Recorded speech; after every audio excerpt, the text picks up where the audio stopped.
Menghadapi perayaan Natal dan Tahun Baru di Kota Palembang, Polrestabes Palembang mendirikan 15 pos terpadu, yang terdiri dari pos pengamanan, layanan, dan pos terpadu tentunya.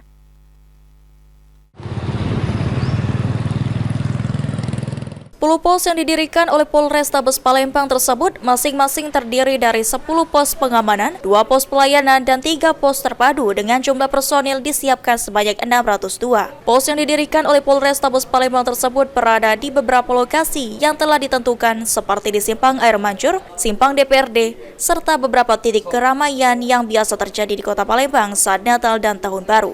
Spot-spot gereja maupun tempat ibadah di luar gereja yang menjadikan konsentrasi rekan-rekan akan beribadah.